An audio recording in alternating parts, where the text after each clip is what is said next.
আজকে আমরা আলোচনা করব ডব্লিউএস কোশ্চেন নিয়ে। ডব্লিউএস কোশ্চেন হচ্ছে টোটাল 9টা। এগুলো হচ্ছে what, where, when, why, who, whom, which.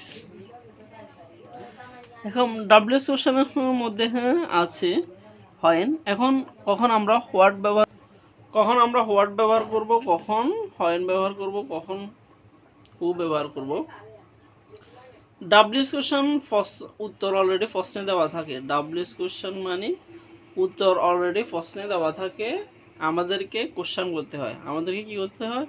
Question করতে হয়। এখানে লেখা আছে হি কেম হুম ইয়েস্টারডে। হি কেম হুম ইয়েস্টারডে। আজকে আমরা সমাধান করব হোয়েনের। হোয়েন মানে সময়, হোয়েন মানে সময় নির্দেশ করে। এখানে ইয়েস্টারডে মানে গতকাল, তার মানে এটা হচ্ছে একটা সময়। সময় এটা আমরা কিভাবে বুঝবো? সময় হচ্ছে যে সাল 1972, 73, 74, তারিখ, morning, evening, afternoon, night, day, এগুলো হচ্ছে সময়। So he came hmm yesterday, he came hmm yesterday. এখন এটার বলছে ডব্লিউএস কোশ্চেন করতে। এখন এটা ডব্লিউএস কোশ্চেন করার জন্য আমরা এখানে কি বসাবো? এখানে সর্বত আমরা লক্ষ্য রাখবো ইয়েস্টারডে। ইয়েস্টারডে হচ্ছে গতকাল, তার মানে এটা একটা সময়, এটা একটা কি সময়। তাহলে ডব্লিউএস কোশ্চেন করার জন্য সর্বপ্রথম আমাদেরকে ডব্লিউএস কোশ্চেন লিখতে হবে। ডব্লিউএস কোশ্চেন কি লিখবো? যেহেতু এখানে সময় বোঝাচ্ছে, এই জন্য আমরা লিখবো কি হোয়েন, WHEN, হোয়েন। তারপর লিখবো কি অক্সিলারি ভার্ব। এখানে কোনো অক্সিলারি ভার্ব নাই, সেন্টেন্সের মধ্যে কোনো অক্সিলারি ভার্ব নাই। এখানে আছে কি মেইন ভার্ব, কেম আছে, কেম। আমরা জানি একটা ভার্বে 3টা ফর্ম থাকে। এখানে কেম, এখানে কেমে কাম, কেম,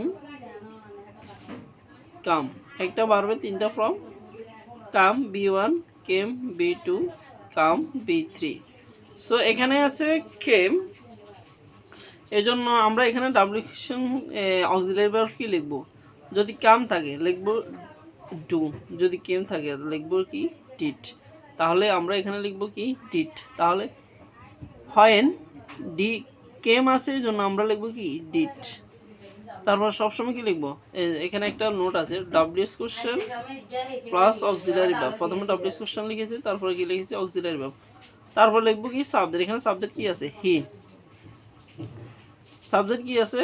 হি। তারপর লিখবো কি ভার্ব। এখানে ভার্ব কে কেম। কিন্তু আমরা জানি কি ডু, ডিড, ডাস এর পরে আমরা জানি কি ডু, ডিড, ডাস এর পরে সবসময় ভার্বের বেস ফর্ম হয়। সবসময় ভার্বের কি হয়?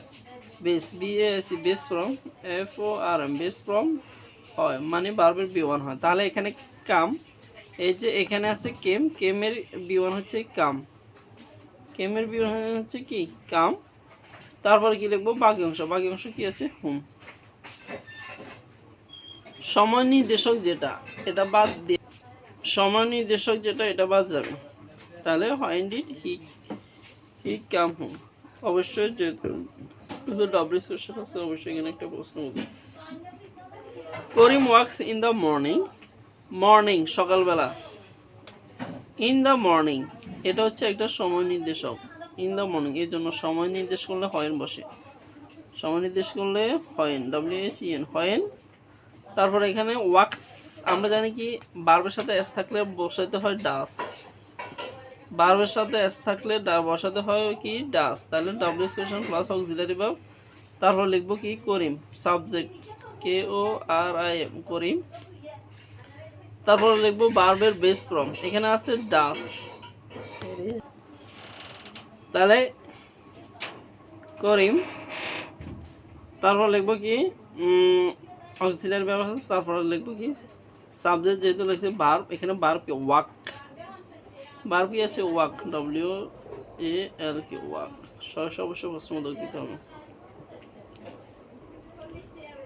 রহিম ডাইড ইন 1973। ইন 1973 এটা হচ্ছে একটা সময়, 1973 সাল। তাহলে যেহেতু সাল বুঝেছে, সময় নির্দেশ করছে, অবশ্যই আমাদেরকে লিখতে হবে কি হোয়েন। তারপর লিখতে হবে ডাইট ইডি, যদি ইডি থাকে, যদি ইডি থাকে আমাদেরকে লিখতে হবে ডিড, অক্সিলারি ভার্ব হিসেবে লিখতে হবে কি ডিড।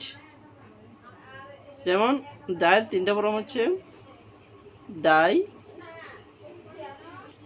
ডাইট, ডাইট আর ডাইট, ডিআইডি।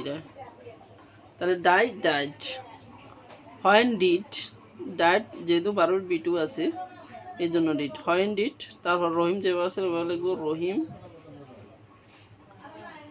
রহিম। তারপর লিখবো কি অবশ্যই তার সাবজেক্ট হিসেবে বার্বকে ডাই, আমরা জানি টু ডিড ডাসের পরে সবসময় বার্বের বেস ফর্ম হয়, শেষে অবশ্যই প্রশ্ন লিখতে হবে।